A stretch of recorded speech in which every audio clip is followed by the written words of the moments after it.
Hello everyone, स्वागत है आपका आपके अपने चैनल ज्ञान गुरु एकेडमी में। प्यारे बच्चों, पिछले क्लास में हमने कक्षा 10 का जो विज्ञान शुरू किया था, पहला चैप्टर शुरू किया था जिसका नाम था रासायनिक अभिक्रियाएं एवं समीकरण। हमने पिछले 3 क्लासों में आप लोगों को बता दिया है कि रासायनिक अभिक्रिया क्या होती है, रासायनिक समीकरण क्या होते हैं, रासायनिक समीकरण को संतुलित करने का महत्व, रासायनिक समीकरण को संतुलित करना क्यों आवश्यक है, ये सारी चीजें हमने पिछले क्लासों में बता दी है। तो प्यारे बच्चों, आज जो हम शुरू करेंगे, जैसा कि हमने आप लोग को पिछले क्लास में बताया था, क्या बताया था बच्चों कि मैं अगले क्लास में आप लोग के लिए क्वेश्चंस लेके आऊंगा। तो आज मैं आज के क्लास में आप लोग के क्वेश्चन सॉल्व करवाऊंगा। तो आइए देखते हैं आज का पहला प्रश्न क्या है बच्चों। तो यहाँ पे बोर्ड पे एक प्रश्न आप लोग को दिखाई दे रहा है। पहला प्रश्न क्या है बेटा?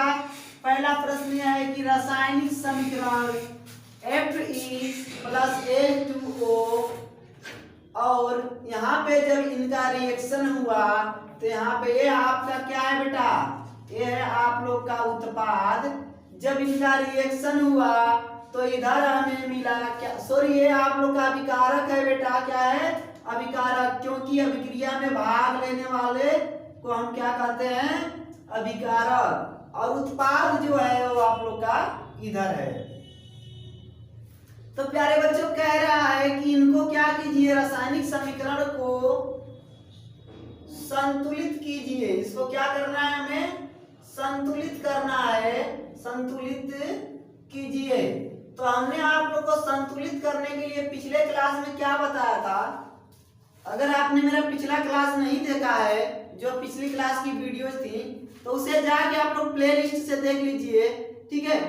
वहां से आप लोग प्लेलिस्ट से देख लीजिए या फिर डिस्क्रिप्शन बॉक्स में नीचे इसका लिंक दिया गया होगा, वहां से आप लोग देख लीजिएगा। तो उसमें हमने बताया था, क्या बताया था आप लोग को कि जो अभिकारक में परमाणुओं की संख्या होती है उतनी ही संख्या अधिक, यानी कि अभिकारक में परमाणुओं की संख्या और उत्पाद में परमाणुओं की संख्या बराबर है, तब हम कहेंगे कि यह समीकरण क्या है? संतुलित है। लेकिन यदि अभिकारक और उत्पाद में परमाणुओं की संख्या बराबर नहीं है तो समीकरण क्या बताया था आप लोग को? असंतुलित है। उसी को हम कहते हैं कंकाली समीकरण भी। तो इस प्रश्न में हमसे कह रहा है बच्चों, क्या करने के लिए कहा है? क्वेश्चन में कहा है कि संतुलित कीजिए। तो हम इसको संतुलित करेंगे। संतुलित करने के लिए मैं आज आप लोग को एक नियम बताता हूँ। उस नियम से आप लोग क्या कीजिएगा कि कभी भी कहीं पे भी एग्जाम में कभी भी कोई समीकरण आप लोग को संतुलित करने के लिए देता, आप लोग ये नियम लगा सकते हैं। ये नियम पूरी तरह से आप लोग का लागू होता है हिट एंड ट्रायल मेथड पे, जो कि कक्षा 10 में छोटे छोटे जो समीकरण दिए हुए हैं, क्योंकि आप क्लास 10th के स्टूडेंट हो और क्लास 10th में जो छोटे छोटे समीकरणों को शुद्ध करने के लिए देता है, यानी कि बैलेंस करने के लिए देता है, उस बैलेंस इक्वेशन को हमें करने के लिए बेटा हिट एंड ट्रायल विधि का ही हम इसमें यूज करते हैं। तो हिट एंड ट्रायल विधि पे पूरी तरह से हमारा नियम लागू होता है, जो आप लोग को आज मेथड बताने वाला हूँ। कभी भी एग्जाम में आप लोग करना इसको, तो कहीं एक कोने में रख कर एक तरह इसको करके उसके बाद आप लोग इसे लिख सकते हो। तो चलिए इस मेथड को समझते हैं। पहला मेथड इसका क्या कहता है बेटा? सबसे पहले आप एक बॉक्स बना लेना, जिसे आप लोग डब्बा कहते हो। क्या बना लोगे बेटा? बॉक्स बना लोगे, जिसे आप लोग क्या कहते हो? डब्बा कहते हो। बॉक्स जब आप लोग बना लोगे तो इसमें क्या करेंगे? सबसे पहले इधर लिखेंगे, इधर आप लोग लिख लेना तत्व, यानी कि जो तत्व दिए हुए हैं इनको लिख लेना। उसके बाद आप लिख लेना एक तरफ एक बॉक्स में अभिकारक, और दूसरे बॉक्स में आप लिख लेना बेटा, क्या लिख लेना? उत्पाद। ये हुआ आप लोग का। अब क्या हुआ? तत्व में देखिए क्या क्या है। पहला तत्व Fe यानी कि फेरस है, जिसे आप लोग लोहा भी कहते हो। Fe में अभिकारक में परमाणुओं की संख्या कितनी? अभिकारक थे ये बेटा रिएक्शन साइन के पहले वाला, इसमें परमाणुओं की संख्या कितनी है? तो यहाँ और यहाँ कोई भी नहीं लिखा हुआ है, यानी कि इसका मतलब क्या है? 1 है। उसके बाद दूसरा तत्व क्या है बेटा? H। H को आप लोग क्या कहते हो? हाइड्रोजन। अभिकारक में हाइड्रोजन की संख्या कितनी है? तो यहाँ पे 2 है, तो हाइड्रोजन आपका कितना है? 2 है। ऑक्सीजन ऑक्सीजन जो है अभिकारक में ऑक्सीजन की संख्या कितनी है बेटा? तो ऑक्सीजन की संख्या यहाँ पे हम देख पा रहे हैं कि 1 है।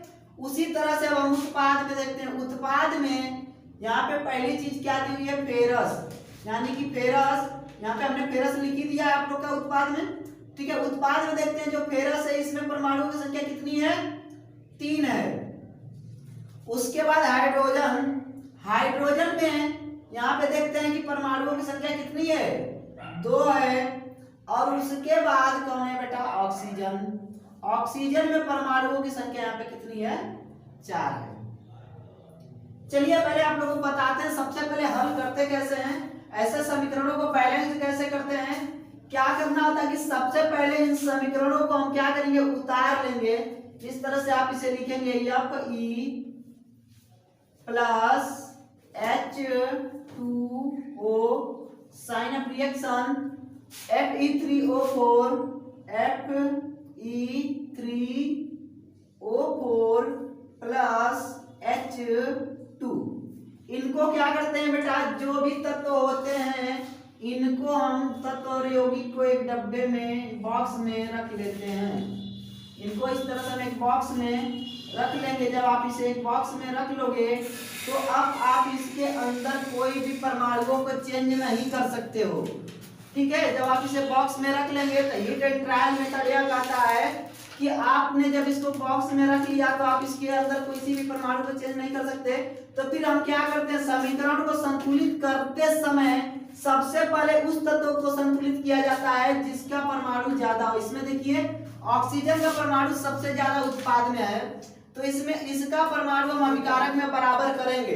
तो अभिकारक में जब बराबर करेंगे बेटा तो यहाँ पे 4 है, तो इस 1 को 4 बनाने के लिए आपको क्या करना पड़ेगा? मल्टीप्लाई बाई 4, यानी कि ऑक्सीजन में 4 का क्या करेंगे? गुणा करेंगे। तो 4 हम कहाँ लिखेंगे? यहाँ देखिए अभिकारक है, और अभिकारक किधर होता है? रिएक्शन साइन के पहले।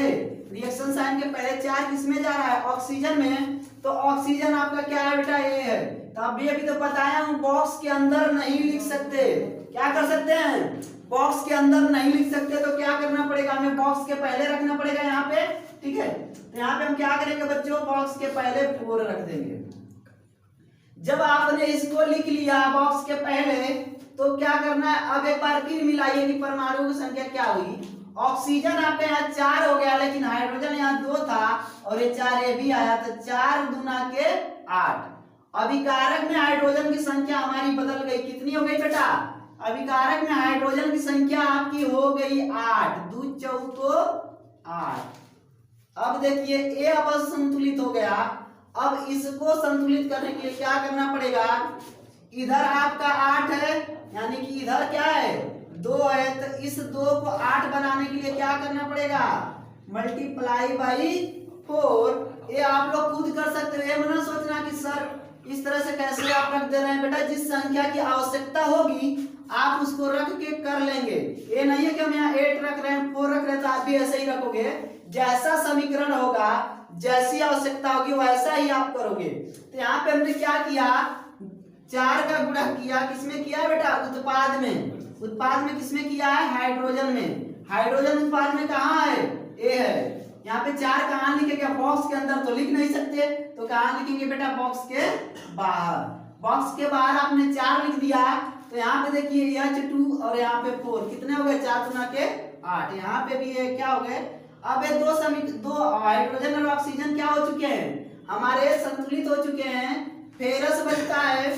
फेरस में बेटा देखिए ध्यान से आप लोग, ये जो फेरस है इसमें अभिकारक में 1 है और इसमें 3 है। तो अब इस 1 को 3 बनाने के लिए मल्टीप्लाई बाई 3 तो कर सकते हैं, कर लोगे ना? अगर नहीं कर पाओगे बेटा, अगर कोई परेशानी होगी तो आप कमेंट बॉक्स में पूछ लेना हमसे, या आप लोग के लिए मैं एक प्रॉपर सिर्फ समीकरण संतुलित बैलेंस इक्वेशन का अलग से आप लोग का वीडियो बना दूंगा, ठीक है। आइए देखते हैं आगे आप लोग क्या करोगे। यहाँ पे 1 गुणे 3 करोगे तो यहाँ 3 हुए। 3 कहाँ रखेंगे? 3 को लेके चलेंगे अभिकारक में जहाँ Fe है। आइए देखते हैं, यही आपका अभिकारक है, Fe है। अब इसके अंदर तो रख नहीं सकते, तो आप कहाँ रखोगे? इसके बाहर। सॉरी बेटा 3 रखे थे ना, 3 रखेंगे। यहाँ पे क्या रखेंगे? 3। जब इतना हो गया तो एक बार तुलना कर लीजिए क्या सब बराबर है। एफ ई कितना है आपका, एफ ई बताइए, यहाँ पे एफ ई आपका हो रहा है 3 और इधर भी एफ ई है 3, बराबर हो गए एफ ई। ठीक है, यहाँ पे H2 और 4 4 गुना के 8, यानी कि हाइड्रोजन इधर कितना है बेटा 8 और इधर भी हाइड्रोजन कितना हो रहा है 4 गुना के 8, यहाँ पे भी ये बराबर हो गया। फिर देखते हैं ऑक्सीजन को, यहाँ पे वो यानी कि ऑक्सीजन 4, यानी कि ऑक्सीजन यहाँ पे कितना है 4, इधर ऑक्सीजन कितना है 4। अब ये पूरी तरह से संतुलित हो चुका है। अब इसको लिखने का तरीका मैं आप लोग को बता देता हूं बेटा कि लिखेंगे कैसे इसको। देखिए लिखने का तरीका इसका यह होता है कि आपको कुछ करना नहीं होता है, तो हमने ब्रैकेट में किया था यानी कि बॉक्स में किया था। अब इसको बॉक्स हटा देंगे, 3Fe plus 4H2O reaction sign Fe3O4 plus 4H2, ये हो गया आप लोग का समीकरण संतुलित। आप लोगों ने देखा कि ये समीकरण संतुलित करने के लिए हमने क्या किया था, सबसे पहले इनको डब्बे में किया, डब्बे में करने के बाद इनके हमने क्या किया कि अभिकारक और उत्पाद में परमाणु की संख्या को बराबर किया। उसको करने के लिए हमने एक डब्बा वाला रूल अपनाया था जिसे डब्बा डब्बा रूल भी कहा जाता है। ठीक है, और हमने इसको जिस मेथड से संतुलित किया उस मेथड को क्या कहते हैं बच्चों, उस मेथड को हम कहते हैं हीट एंड ट्रायल विधि। ठीक है, जब तक ये संतुलित नहीं था तब तक एक कंकाली समीकरण था, जब ये संतुलित हो गया तब ये बन गया संतुलित समीकरण। बच्चों प्रश्न संख्या 2 आप लोग के सामने है, वायु में जलाने से पहले। देखिए ये जो प्रश्न संख्या 2 है आप लोग की, या आपके एनसीईआरटी किताब की जो प्रश्नावली दिया हुआ है यानी कि क्वेश्चन दिया हुआ है आपकी किताब में बीच में, अभी प्रश्न अभ्यास का नहीं है, ठीक है, उसके बीच का ही है। उसमें प्रश्न था तो वहां पे आप देखेंगे तो प्रश्न संख्या 1 होगा। हमने यहाँ पे 2 इसलिए लिख रखा है क्योंकि अभी अभी हमने आप लोगों को एक समीकरण संतुलित करने वाला बताया था, तो प्रश्न संख्या 1 हो गई थी और ये दूसरी हो गई। तो देखिए प्रश्न क्या कह रहा है कि वायु में जलाने से पहले मैग्नीशियम रिबन को साफ क्यों किया जाता है। मतलब बेटा मैग्नीशियम जो रिबन होती है उसको जब भी हम वायु के साथ जलाते हैं, वायु का मतलब क्या होता है, ऑक्सीजन के संपर्क में जब हम जलाते हैं तो फिर क्या होता है कि जलाने के पहले मैग्नीशियम रिबन को साफ करते क्यों है, वही प्रश्न था। तो पहली चीज आप लोग समझ जाओ अच्छी तरह से, क्या होता है कि जब आप मैग्नीशियम की रिबन लेते हो, आप मान लो कि आपके पास एक कोई मोमबत्ती है, क्या बेटा मोमबत्ती, कभी भी जलाइएगा तो आप माचिस से ना जलाइएगा क्योंकि वह जलेगा नहीं आपका, ये ध्यान दीजिएगा।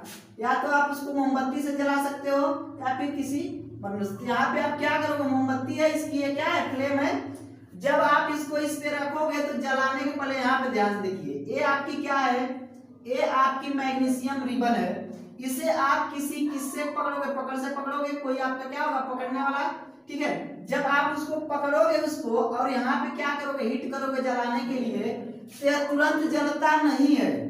जब नहीं जलता है तो प्रश्न तो यही हमसे पूछा है कि जलाने से पहले मैग्नीशियम रिबन को साफ क्यों किया जाता है। तो इसको हम जलाने से पहले साफ कर लेते हैं, ठीक है। क्या करते हैं बेटा, साफ कर लेते हैं। जब हम साफ करते हैं तो भाई कोई कारण होना चाहिए ना, क्वेश्चन में पूछ ही दिया हमसे आप साफ क्यों करते हो, साफ क्यों किया जाता है। तो बेटा आप लोग को पता होगा कि मैग्नीशियम रिबन आर्द्र, आर्द्र का मतलब क्या होता है आपका नमी, ठीक है। जैसे कि मान लीजिए कि जहां पे नमी हो, नमी क्या होगी वायु, आर्द्र वायु के प्रभाव से, जो नम वायु होती है उसके प्रभाव से मैग्नीशियम ऑक्साइड की सफेद रंग की परत जमा हो जाती है। यहाँ पे देखिए ध्यान से, जब ये मैग्नीशियम रिबन है बेटा, तो मैग्नीशियम रिबन जब किसके संपर्क में आता है, एयर, यानी कि अभी अभी क्या पढ़े आप लोग, ठीक है, वायु, जब ये हवा के संपर्क में आता है तो इनके ऊपर मैग्नीशियम की रिबन थी, अब इसके ऊपर मैग्नीशियम ऑक्साइड की परत जम जाती है। जब तक वो मैग्नीशियम ऑक्साइड की परत रहेगी तो मैग्नीशियम रिबन आपका जलेगा नहीं। तो फिर उसको हटाने के लिए हम क्या करते हैं, देखिए यहाँ पे लिखा है, यह परत मैग्नीशियम के जलने के बाधक होती है, यानी कि उसको जलने से रोकती है। बाधक का मतलब उसमें परेशानी डालती है। तो इसको हम करते क्या है बेटा, मैग्नीशियम रिबन से मैग्नीशियम ऑक्साइड की परत हटाने के लिए रेगमाल से साफ किया जाता है। किससे साफ करते हैं बच्चों, रेगमाल से। रेगमाल आप लोग जानते हैं, रेगमाल वह होता है जिसे हम बालू पेपर कहते हैं, आम भाषा में क्या कहते हैं बच्चों, बालू पेपर। तो फिर इसको हम जलाने से पहले क्या करते हैं, अच्छी तरह से साफ कर लेते हैं, किससे, रेगमाल से। जब आप रेगमाल से साफ करोगे तो इस पर से जो मैग्नीशियम की ऑक्साइड होगी वो हट जाएगी, जो परत जमी है, जब परत जमी है तो हट जाएगी। उसके बाद हमारा मैग्नीशियम की रिबन जलने लगेगी। तो जो इसकी अभिक्रिया होगी, हमने किसको जलाया, मैग्नीशियम को। मैग्नीशियम को किसकी उपस्थिति में जलाया, ऑक्सीजन की उपस्थिति में। टेक्निकल टीम से रिक्वेस्ट है कि सर क्या मैं यहाँ लिख रहा हूँ वहां दिखाई दे रहा है, बच्चों को दिखाई दे रहा है बोर्ड पे। चलिए आगे देखते हैं बेटा। मैग्नीशियम को ऑक्सीजन की उपस्थिति में जब हम जलाएंगे तो हमें मिलता है मैग्नीशियम का ऑक्साइड, मैग्नीशियम का ऑक्साइड। अभी अभी आप लोग को पहला प्रश्न बताया था कि समीकरण संतुलित कीजिए। बताइए आप लोग क्या है समीकरण संतुलित, आप लोग को दिख रहा है समीकरण संतुलित है बच्चों? बिल्कुल नहीं, क्योंकि यहाँ पे ऑक्सीजन 2 और यहाँ पे ऑक्सीजन है। तो फिर इस ऑक्सीजन को 2 करने के लिए यहाँ पे क्या करेंगे, 2 लगाएंगे। यहाँ पे जब ऑक्सीजन 2 हो गया तो मैग्नीशियम भी तो इसके साथ 2 हो गया, तो इसको मैग्नीशियम को हम क्या कर लेंगे, 2 कर लेंगे। अब ये आप लोग का समीकरण संतुलित है। और आई थिंक कि आप लोग समझ गए होंगे कि वायु में जलाने से पहले मैग्नीशियम रिबन को साफ क्यों किया जाता है। आइए बच्चों प्रश्न संख्या 3 देखते हैं।